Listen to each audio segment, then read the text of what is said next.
En el amor y en la guerra, Ildefonso Falcones. Cuarta parte. Guerra y soledad. Capítulo 24. Otranto, julio de 1481. Arnau llevaba un par de meses bombardeando la ciudad de Otranto.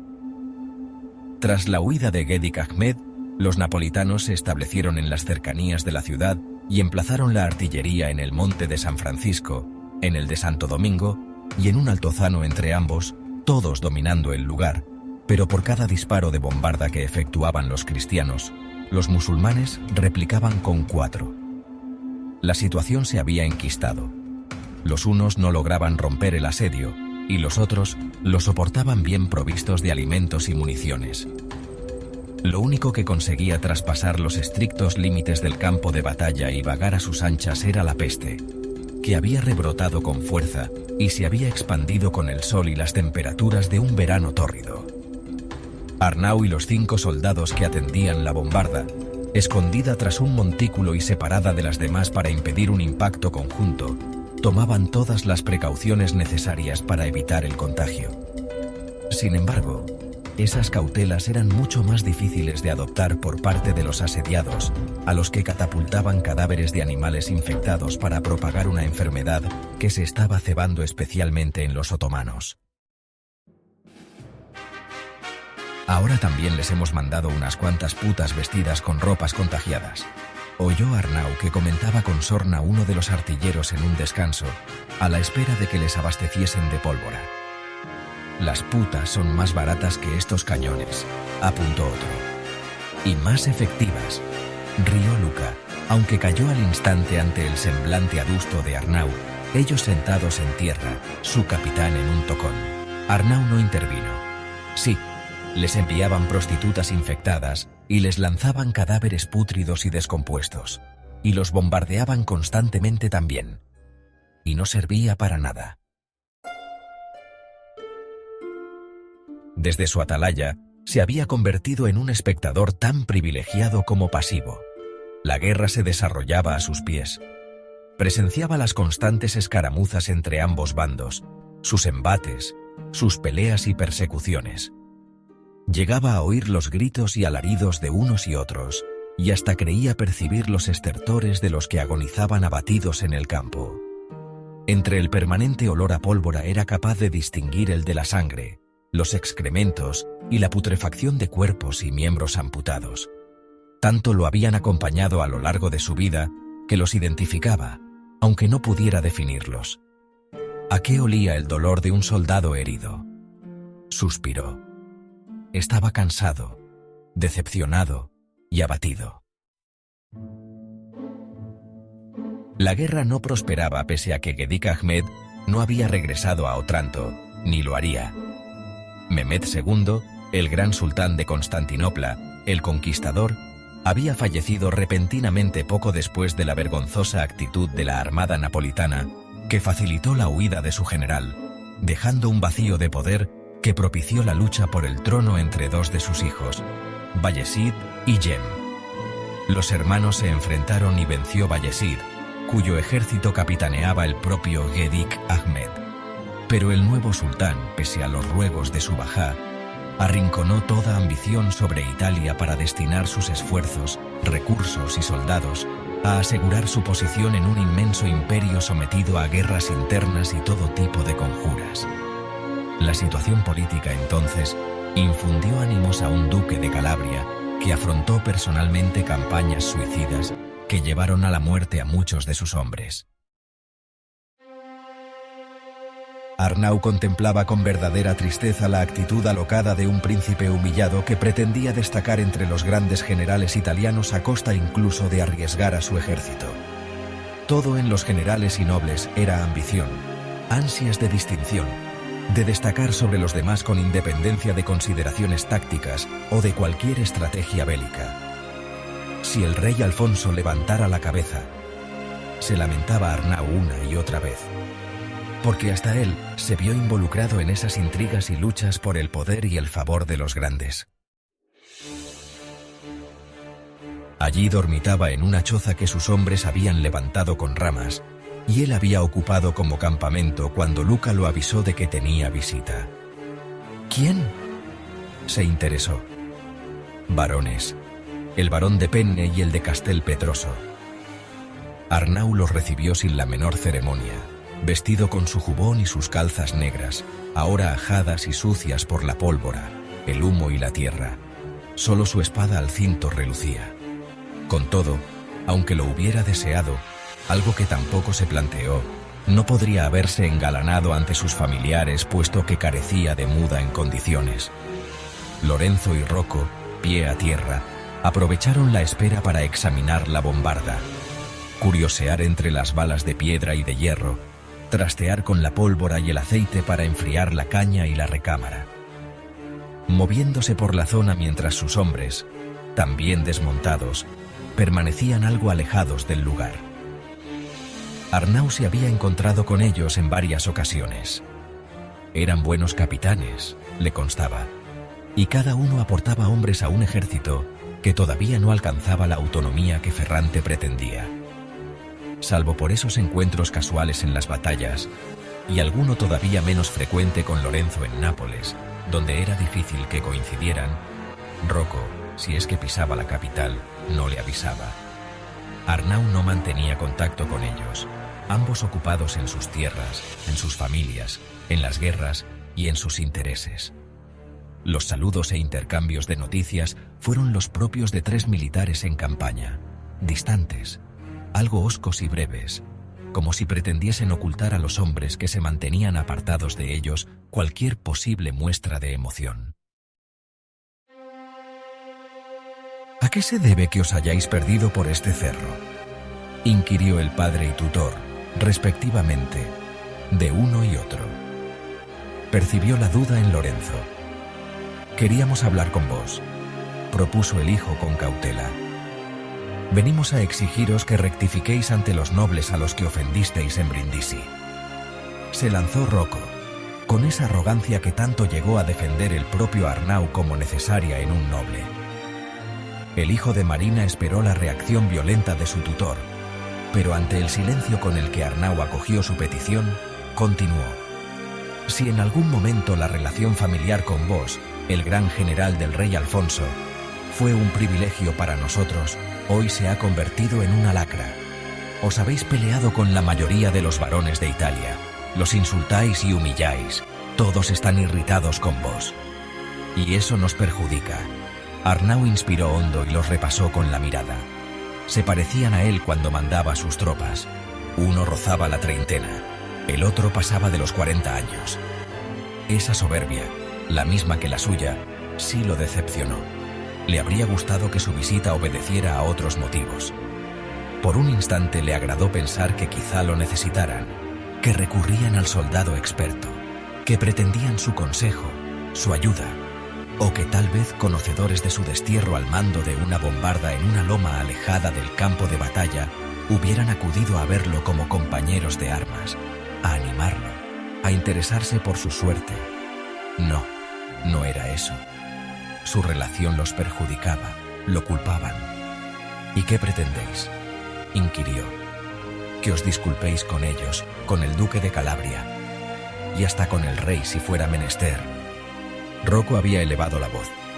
Su tío le pidió mesura con un gesto, y Arnau se sintió más molesto por esta última reacción que por el desplante de un varón arrogante. Él no necesitaba que nadie lo defendiera como si fuera un anciano incapaz. Arqueó las cejas y soltó una risa falsa, plena de hastío. ¿En verdad pensáis que voy a disculparme con...? Debéis hacerlo, lo interrumpió su pupilo. Convendría, padre, quiso quitar hierro Lorenzo. Son nuestros iguales, debemos convivir con ellos, aliarnos y defendernos recíprocamente, casar a nuestros hijos con sus hijas, compartir consejos y asuntos en la corte. ¿Disculparme yo con esos cobardes?, insistió Arnau, haciendo caso omiso a los argumentos de su hijo. No son cobardes, sostuvo Rocco, en este caso con delicadeza, como si estuviera explicándoselo a un niño. Arnau prefería la soberbia. «Necio», lo insultó. «Jamás me disculparé. Si hubieran atacado a la flota turca, hoy esa ciudad ya sería nuestra», añadió señalando hacia Otranto. «Y vivirían todos los valientes soldados que han caído bajo el mando de generales y almirantes ineptos». Acto seguido, dio un manotazo al aire que a punto estuvo de golpear el pecho de Rocco. «Viejo loco», replicó este. «Contente», le rogó Lorenzo antes de dirigirse a su padre. «Necesitamos recuperar la dignidad vilipendiada de los Estanyol». Los miembros de la corte comentan. «Un padre», lo interrumpió Arnau, «puede ceder sus títulos, sus tierras y sus riquezas, pero no la grandeza, ni la hombría ni la valentía. Si tanto deseáis destacar entre los principales, ahí tenéis Otranto. Atacadla, tomadla. El día en que alcancéis la gloria en el campo de batalla, correrán a ofreceros a sus hijas y os respetarán en la corte y en los consejos. Pero no esperéis que este viejo…» Arrastró la palabra mientras traspasaba con la mirada a Rocco. «Se arrodille ante un atajo de cobardes.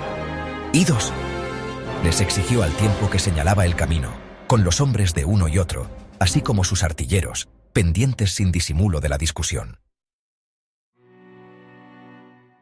Lorenzo dudó, quiso decir algo, sin embargo calló, negó con la cabeza y se volvió, dando la espalda a su padre. Rocco tardó un instante más, el rostro encendido. Arnau lo retó con su sola actitud, el cuerpo tenso, la respiración contenida, los rasgos contraídos, los ojos fijos en los de su pupilo. Cuando los vio montar y arrear a sus caballos, se desinfló. Se trataba de su hijo y el de su hija, y él estaba extraviado en lo alto de una loma con 5 soldados y una bombarda. Suspiró, se irguió y recuperó la presencia delante de sus hombres. Le habría gustado abrazar a Lorenzo y a Rocco, reír con ellos. Pero Arnau Estanyol, aun herido y apartado del combate, jamás se arrodillaría ante nadie. Los turcos acuartelados en Otranto resistían con la vana esperanza de que Gedik Ahmed regresase con tropas. Bloqueados por mar, se negaban a creer en el fallecimiento de Mehmed, muerte que por otra parte animó al Papa a cumplir su promesa con Ferrante, al que, un año después de la invasión otomana, había mandado 25 galeras y cerca de 4.000 soldados. Tras bombardear con insistencia la ciudad, Arnau dio orden de parar cuando Alfonso se plantó al frente del ejército reforzado con las tropas pontificias ante sus murallas, uno de cuyos lienzos se había derrumbado por efecto de las minas colocadas por los ingenieros en túneles pacientemente excavados hasta ellas. Entre los miles de hombres prestos a atacar, Arnau presintió que se hallaban Lorenzo y Rocco, y les deseó la fortuna que no habían obtenido de él. Parado en lo alto de la loma, los gritos de los miles de hombres, atacando enardecidos en la ofensiva final, se mezclaron en la cabeza de Arnau con el recuerdo de Isabella. Rocco la había traído de regreso hasta aquel lugar perdido en el sur de Italia. «Incluso me robaste el cariño de Isabella», llegó a recriminarle el hijo de Marina en cierta ocasión. Ojalá hubiera sido verdad. El dolor por la pérdida de la joven, una desdicha que luchaba por arrinconar en su memoria, no siempre con éxito, oprimió a Arnau ahora con una violencia similar a aquella con la que los napolitanos asaltaban las murallas de la ciudad. «Algo no va bien», comentó sin embargo Luca a su lado. Nada iba bien, estuvo a punto de contestar Arnau. Sus hijos, su familia, su amor, su prestigio, su fuerza. En los últimos años se había ido distanciando de aquellos seres a los que quería, quizá porque esa era la única salida que había encontrado, la única solución para el desamor que se había apoderado de él. Pero ahora, envejecido y maltrecho por la guerra, tenía la sensación de que en su vida ya solo quedaba espacio para la decadencia. Con todo, regresó a la realidad de la batalla que se desarrollaba por debajo de ellos. Cierto, aquel ejército tan poderoso como imprudente que se había atrevido a cantar victoria al asaltar una ciudad que creían rendida, desamparada, hambrienta y enferma, no avanzaba a través del lienzo de muralla derribado, donde se amontonaban hombres y caballos en una confusión impropia de un enfrentamiento ordenado. «No consiguen acceder al interior de la ciudad», murmuró Arnau. Algún obstáculo se lo impide. ¿Y nadie lo había previsto?, inquirió otro de los artilleros. Al parecer, no.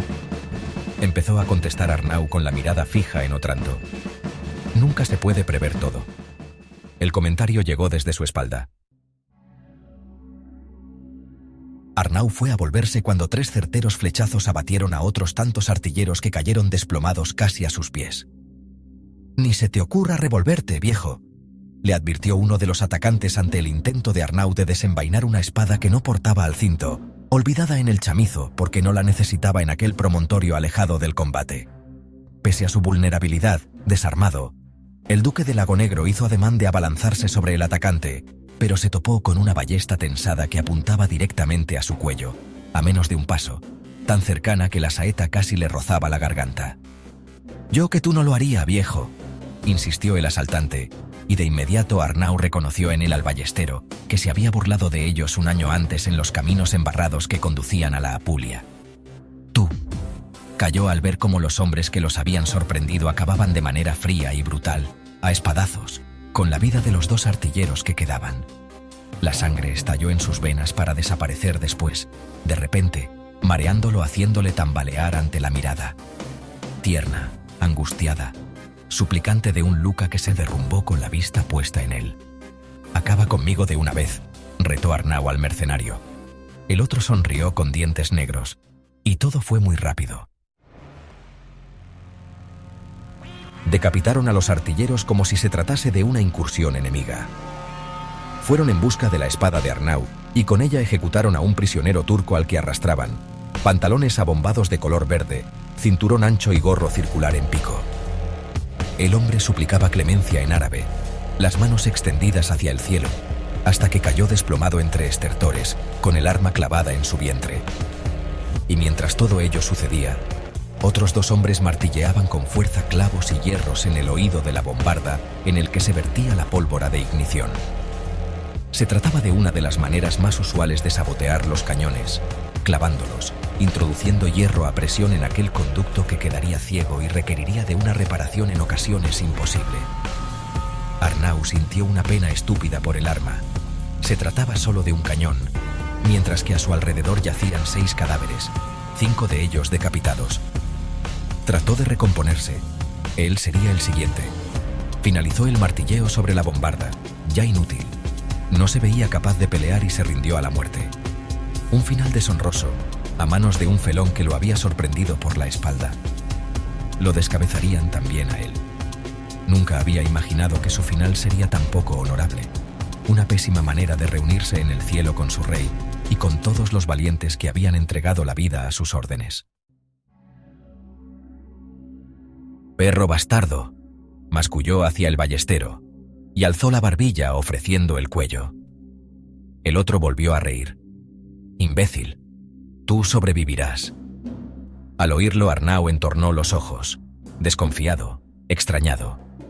«Tú sufrirás la humillación y el desdén de todos los nobles de este reino por tu negligencia y tu cobardía. Te odian, ¿lo sabes? Se cebarán en ti». La sumisión mudó en ira y Arnau tembló. «Para ti será peor que la muerte». En prueba de lo que decía, el ballestero apartó su arma del cuello de Arnau y se retrasó unos pasos. «¡Traidores!», gritó entonces el duque de Lago Negro. «Os buscaré y acabaré con todos vosotros». «¿También con tu hija Marina?», lo interrumpió con sarcasmo el jefe de aquella partida. Arnau no supo qué responder. Desde que los habían sorprendido a traición, las tragedias se habían desarrollado vertiginosamente. Las muertes, las decapitaciones, Luca, la bombarda, Luca, su última súplica. Se permitió mirar su cabeza y sintió una arcada, y ahora su hija. ¿A qué venía a mencionar a Marina? «Nos paga ella», afirmó el ballestero, imaginando los interrogantes que corrían por la mente de Arnau. «Ella y su esposo, Paolo, un buen hombre. Creo que lo conoces, ¿no? Ellos nos han pagado por sabotear cuanto hemos podido, por espiar para los turcos, por engañar a los napolitanos. Tú vives gracias a su favor, el de la señora Marina, que ha exigido que no te causemos daño». Mintió el hombre, escondiendo la intervención directa de Gaspar d'Estorrent en relación con el destino de Arnau, pues prefería la humillación de su hermanastro antes que una muerte liberadora. Quería hacerlo sufrir, verlo arrastrarse. ¿Denunciarás a tu propia hija? ¿La perseguirás?, añadió mordaz el ballestero. «Nos vamos», ordenó después a sus secuaces. Arnau se revolvió con torpeza, el cuerpo roto, el espíritu hundido, y se lanzó sobre aquel mercenario que, previendo esa reacción, lo recibió volteando la ballesta a modo de maza para golpearlo en la cabeza. Luego abandonó con sus esbirros el cerro de San Francisco. Dejaban atrás 6 cadáveres, una bombarda clavada y a su capitán tirado inconsciente en el suelo. Una partida de turcos. Arnau había repetido varias veces esa mentira ante el consejo reunido en una de las tiendas del Real. Logré acabar con un infiel antes de que me golpearan en la cabeza. Entonces, uno de los consejeros le preguntó: «¿Y por qué no os mataron a vos?». Otro se interesó también: «Sí, ¿por qué no os decapitaron como a los demás?». Arnau se encogió de hombros. La misma tarde del ataque lo habían encontrado todavía inconsciente los soldados de intendencia que los surtían de pólvora y balas, y que repetían esa ruta con regularidad varias veces al día. A la mañana siguiente, aún aturdido, con la cabeza pronta a estallarle y sin tiempo para recuperarse, lo sometieron al interrogatorio que en ese momento trataba de sortear porque no había tenido capacidad de urdir excusas creíbles. Lo único que decidió a lo largo de una noche inquieta, ruidosa, sin descanso en el Real con las tropas yendo y viniendo, los gritos y las órdenes quebrando la oscuridad, era que no involucraría a Marina. No podía seguir fallando a los suyos, no podía seguir enfrentándose a los de su sangre. Se negaba a asumir las afirmaciones del ballestero acerca de la intervención de su hija, y el panadero, por el contrario. Lo que sí era cierto e indiscutible era que Nápoles, en manos de nobles ineptos, insidiosos y vengativos, no merecía tamaños sacrificios personales. «Lo ignoro», contestó. «Quizá alguien los descubrió y no tuvieron tiempo de hacerlo». Pero entonces, la voz de uno de los almirantes de Brindisi se alzó. «Se tarda poco en cortar una cabeza». Arnau lo reconoció, tan soberbio y arrogante como cuando dejó escapar a Gedik Ahmed. «Tenéis razón», lo sorprendió. «Mi cabeza debería estar allí, con las de mis soldados. Un general no tiene derecho a salir indemne de una batalla cuando sus hombres mueren». La puya acertó. El hombre enrojeció de ira o de vergüenza y se apartó de los demás. Los consejeros iban y venían, entraban y salían de la tienda de campaña, tanto eran 6, 7 u 8, como mermaban hasta 4, incluso 3, todos más preocupados por lo que sucedía fuera de allí. Cuchicheaban entre ellos, gesticulaban y hacían aspavientos. Sus rostros y maneras indicaban preocupación, temor incluso. Lo que Arnau había presentido esa noche se confirmaba ahora. La ofensiva final había fracasado. ¿Cuántos eran? Ya se lo habían preguntado. Estaban distraídos. Arnau se permitió no contestar y ninguno reparó en ello. Estuvo a punto de preguntar a su vez: ¿cuán importante ha sido el desastre? ¿Cuántos muertos ha habido? Con la preocupación puesta en Lorenzo y en Rocco. ¿Estáis seguro de que eran turcos?, interrumpió sus cuitas otro de los presentes. También le habían interrogado al respecto varias veces. Arnau asintió con la cabeza una más. «Está bien», concluyó con ademanes urgentes el general que dirigía el consejo. «Por la negligencia con la que habéis actuado, y que vos mismo habéis reconocido al sostener que vuestra cabeza debería estar allí, con las de vuestros hombres, quedáis degradado y destituido de todo cargo en el ejército. No devengaréis salario alguno. Recoged vuestras pertenencias, si es que tenéis alguna», apreció señalando con desdén su aspecto sucio y desmadejado, «y abandonad cuanto antes el Real». Sí que tenía pertenencias, su espada y su caballo. El arma estaba en poder de los de intendencia que lo habían encontrado. El animal se encontraba en las caballerizas. Entre el ir y venir de los soldados, muchos heridos, ensangrentados, tullidos, dio con el arma y con un animal que en nada se parecía al que había dejado, pero no discutió. Envainó la espada y montó ayudado por un mozo. La derrota de la alianza de napolitanos y pontificios había salvado a Arnau de mayores pesquisas y condenas por parte de unos consejeros sin duda hostiles hacia él, pero más preocupados por la ira del duque de Calabria. Más de 1000 cristianos habían dejado la vida en un foso inmenso, ancho y profundo, que los turcos habían construido tras la muralla volada por los ingenieros. A medida que los asaltantes superaban el lienzo derribado, hombres y caballos, en un enfrentamiento salvaje con unos otomanos dispuestos a morir antes que ser capturados, se precipitaban en aquel agujero donde la lucha era feroz e inhumana. Nadie escapaba de una sima diabólica en la que se segaban vidas y miembros. El duque de Calabria se vio forzado a ordenar la retirada, y los turcos que quedaban en Otranto, también mermados, celebraron la victoria y los despidieron con burlas, las mismas que Alfonso recibiría del resto de los príncipes italianos ante aquel descalabro. El asedio, rutinario y triste, se reinició, y Arnau, con la mirada al frente, fija en el norte, oyó cómo se reanudaban a su espalda los monótonos bombardeos entre ambos bandos. Se trataba de un viaje largo. Arnau sopesó incluso desviarse hacia Lago Negro, pero eso conllevaría un retraso importante. Se proponía cruzar la península de Salento hasta Taranto, y luego Venosa y Gravina, siguiendo la antigua vía Apia en dirección a Benevento y Capua, antes de las cuales debería desviarse hacia Nápoles, puesto que la calzada romana nunca llegó a discurrir por la capital. «¿Y qué me importa el tiempo?», confesó a su caballo. No sabía su nombre, si es que lo tenía. «En Nápoles», continuó hablándole al animal, «no tengo nada que hacer, nada, salvo encararme con Marina y el panadero, y con Gaspar, si es que ese perro todavía vive». Lo cierto era que no le apetecía ir a Lago Negro. Desconocía cuál era la situación exacta de su feudo, sus rentas, el estado de todos aquellos cuantiosos préstamos pedidos contra ellas y los problemas de las gentes. Entre su hijo Filipo cuando estaba en Italia, ¿quién mejor que su heredero, el futuro duque? Y Juan Sánchez, el administrador, controlaban en su nombre todo ello, incluida la justicia. Confiaba plenamente en ambos. Se trataba de buenas personas. Y cada vez que recalaba en Nápoles, Claudio le entregaba un montón de correspondencia y escritos a los que tampoco prestaba excesiva atención. Quizá debería ocuparse más de todo eso ahora. «No iremos a Lago Negro», decidió. El caballo se movía a un paso lento y cansino, hasta incómodo, bajo el sol de aquel agosto caluroso que hacía sudar al jinete.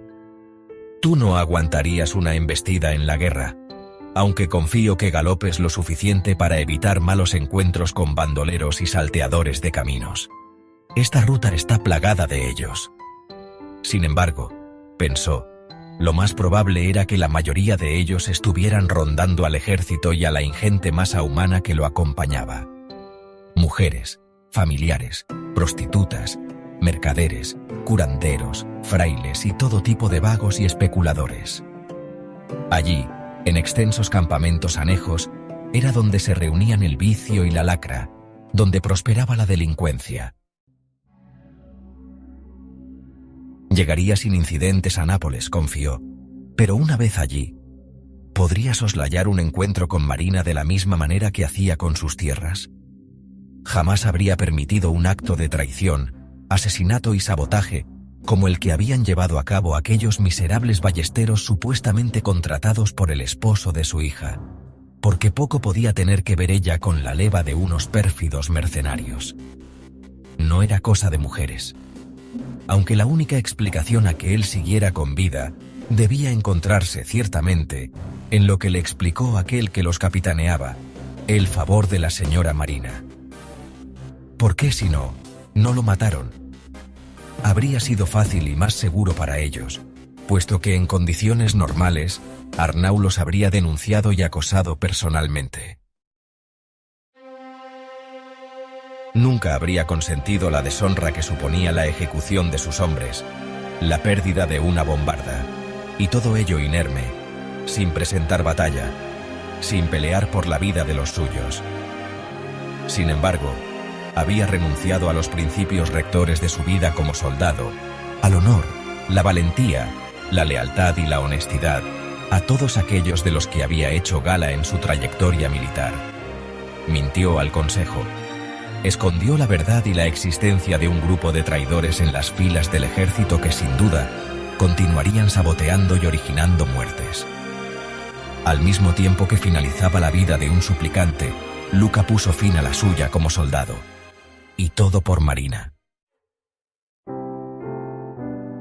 Tuvo que erguirse en la montura para sobreponerse al latigazo de nostalgia que lo asaltó al recuerdo de una niña en ocasiones tierna y cariñosa, en otras voluntariosa y altiva.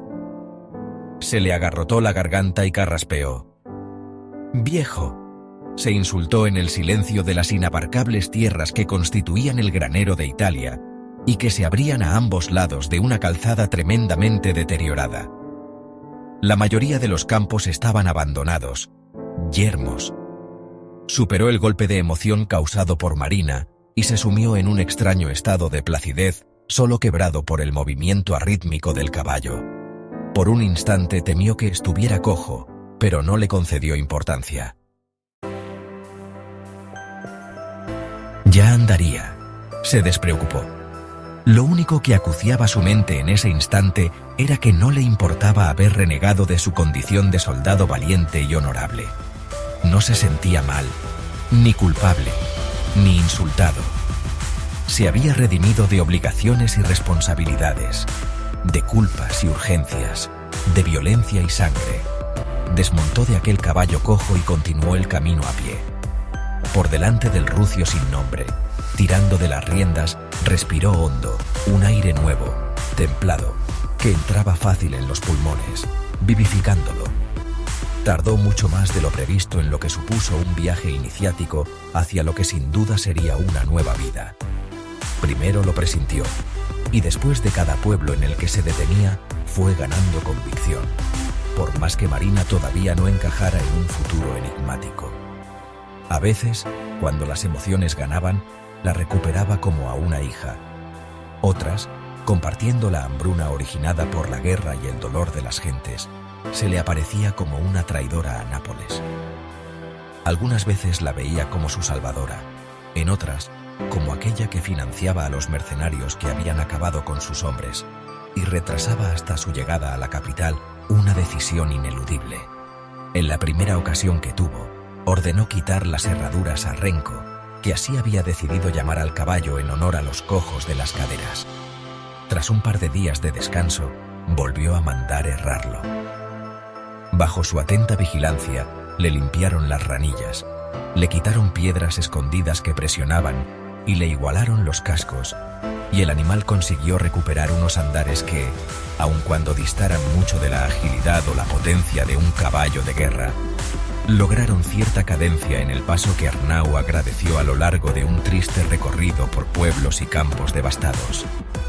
Los ejércitos habían discurrido por ellos y saqueado en nombre de unas necesidades tan imperiosas como las que tenían las personas a las que robaban su pan. La peste aportó su dosis de muerte y adversidad, y los oficiales reales que levaban hombres para la guerra vaciaron los campos de la mano de obra más vigorosa y capaz. Tardó más de un mes en un viaje que tiempo atrás le habría llevado pocos días, al galope, exigiendo a sus hombres, sin descansar, sin detenerse más de lo imprescindible. Ahora lo había hecho compartiendo camino, víveres y noches de charla, e historias con otros viajeros a los que se unía y escondía su identidad. Las noticias de Otranto lo habían precedido, y en una de esas noches, a poca distancia de Nápoles, conoció el desenlace de aquella guerra desastrosa. Tras negociar con los turcos, Alfonso, contó uno de los heraldos que regresaba a la capital, ha permitido que fletaran un barco hasta Flore para verificar la muerte de Mehmed, un deceso que consideraban noticia falsa propagada por los cristianos, y recibir las instrucciones que hasta el momento no les habían llegado debido al bloqueo naval. Los viajeros, reunidos alrededor de una fogata, esperaron la continuación mientras el hombre comía. «Y», lo instó un joven, tan preocupado por el final como por las provisiones que devoraba el heraldo sin contemplación alguna. «Continúa», se sumó otro. Pues eso, que lo comprobaron. Que comprendieron que, tras la muerte del sultán, estaban solos en el empeño de Otranto y que nadie acudiría en su ayuda, y volvieron. El hombre echó mano a un pellejo de vino, pero el caminante que estaba a su lado se lo quitó de un zarpazo. «Cuando termines», le exigió. Arnau sonrió. Pues eso, repitió. El trato era que en ese caso rendirían la ciudad y Alfonso los dejaría partir sin ningún tipo de venganza. Y así sucedió. La gran mayoría de los soldados embarcaron con sus dineros y pertenencias con rumbo a Albania. Así que han escapado, se lamentó alguien. No. Muchos se inclinaron hacia el heraldo, expectantes. ¿Los había engañado el duque de Calabria? Una fuerte tormenta llevó al naufragio de varios barcos y un buen número de hombres murieron ahogados. Otros se vieron obligados a regresar a puerto y fueron masacrados por la gente, algo que ya no estaba previsto en el acuerdo. ¿Y los que no habían embarcado? ¿Has dicho que...? Sí, lo interrumpió el heraldo, ya reclamando su vino. Cientos de genízaros, los mejores guerreros turcos, los más valientes, no huyeron. «Dale el vino», requirió uno de los presentes ante el discurso interrumpido. «Que acabe primero», se negó el del pellejo. El fuego crepitó entre el grupo durante unos instantes. «De acuerdo», cedió el narrador. «Todos esos salvajes han entrado a formar parte del ejército de Alfonso». El fuego volvió a chisporrotear anunciando la reacción de unos hombres tremendamente defraudados, engañados incluso. «Han matado a miles de los nuestros.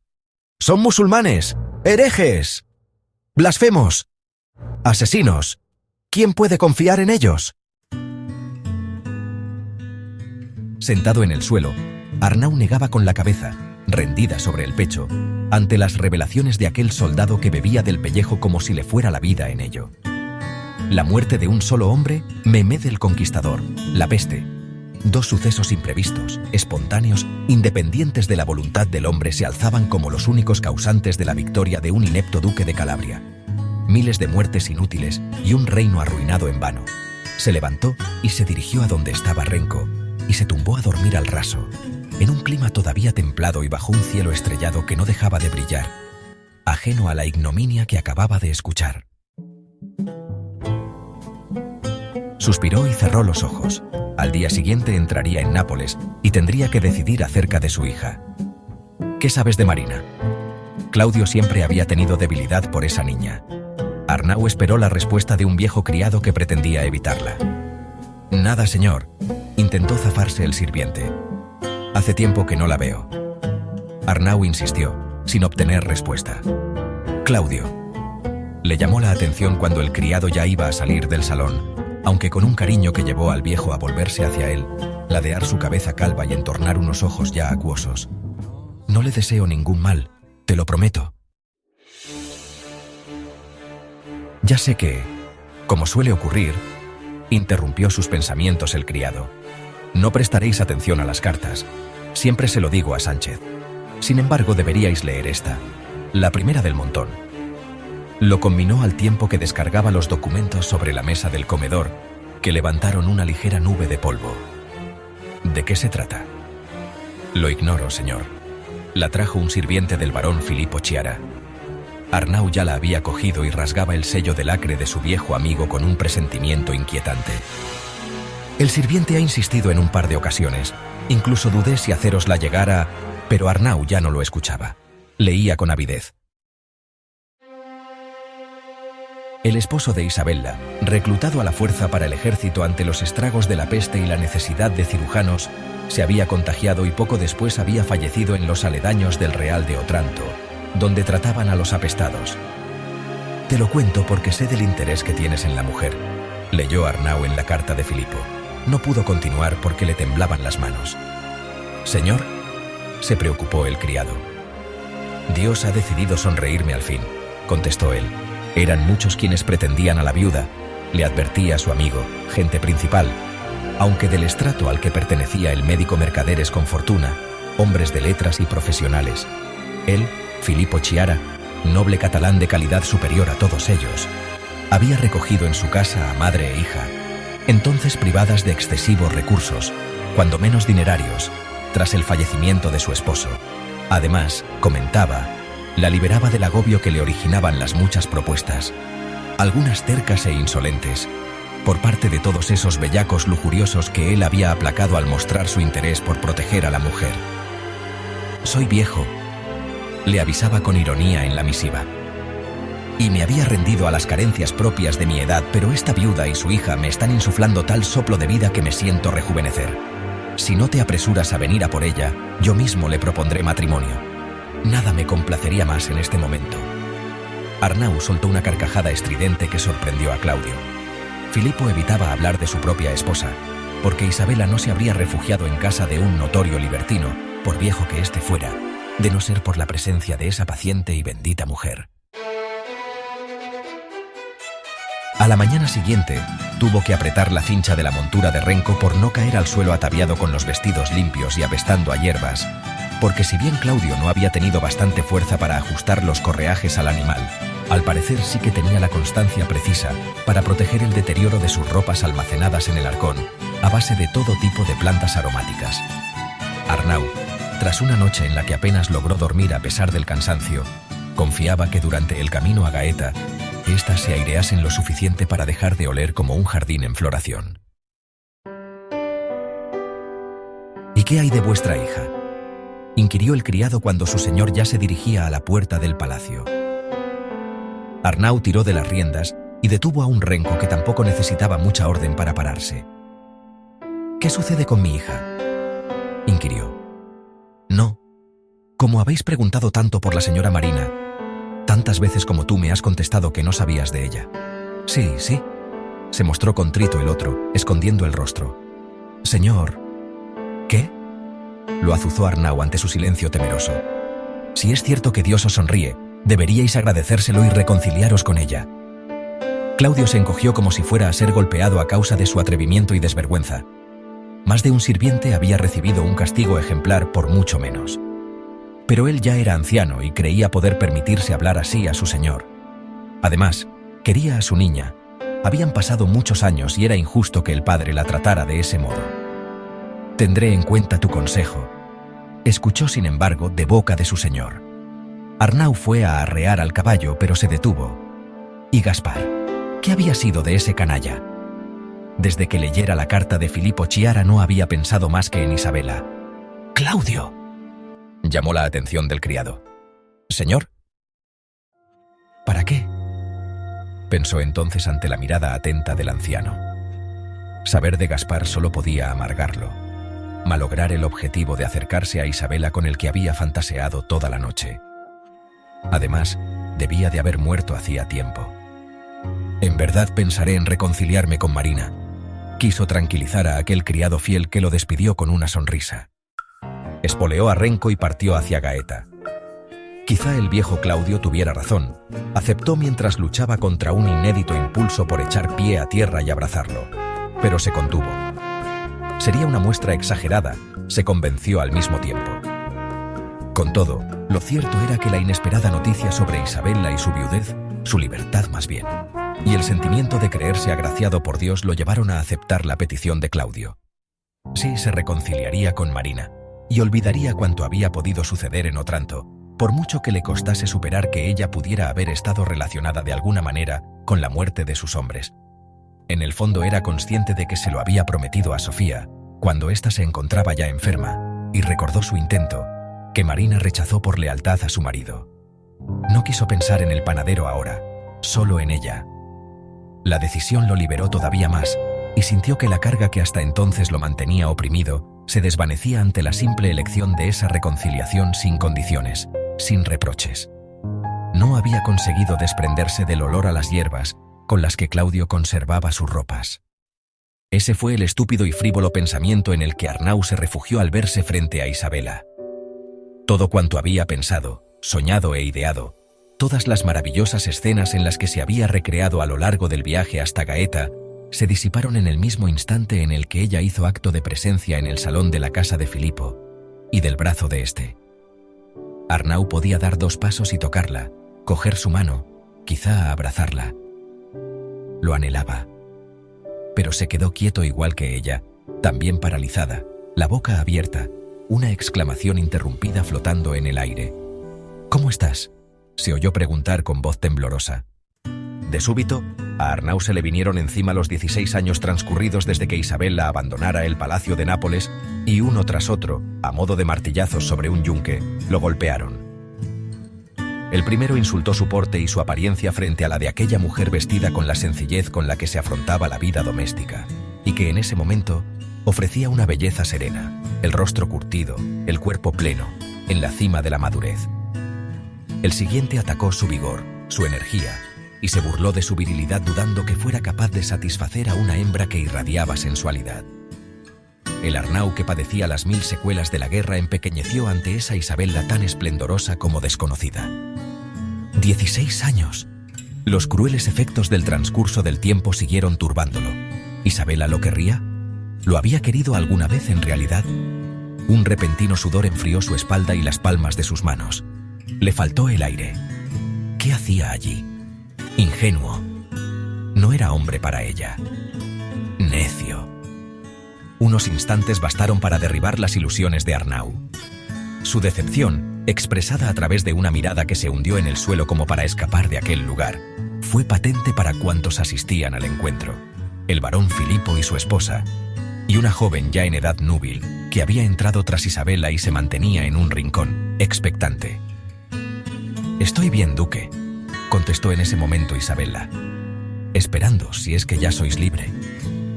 Arnau irguió la cabeza para encontrarse con aquellos anhelados ojos verdosos, cuyo resplandor tanto había iluminado sus noches solitarias y que ahora lo envolvía y lo acariciaba con su luz. Era ella, sin duda. El corazón que surgía a través de sus pupilas para reventar en la vida de los demás no había cambiado. Asintió. Era libre. Se acercó y tomó la mano que ella ya le ofrecía. «Te amo», le confesó. Isabella ensanchó los labios en una inmensa sonrisa. «En la última ocasión que nos vimos me lo declarasteis de una forma muy especial». Arnau dio un respingo. Luego miró al suelo, señalándolo. «¿Arrodillado?», le preguntó con el gesto. Ella asintió con una mueca zalamera, y Arnau se postró sin pensarlo. «Te amo, Isabella», repitió con una de sus manos todavía atrapada entre las suyas. Ella pareció confundida.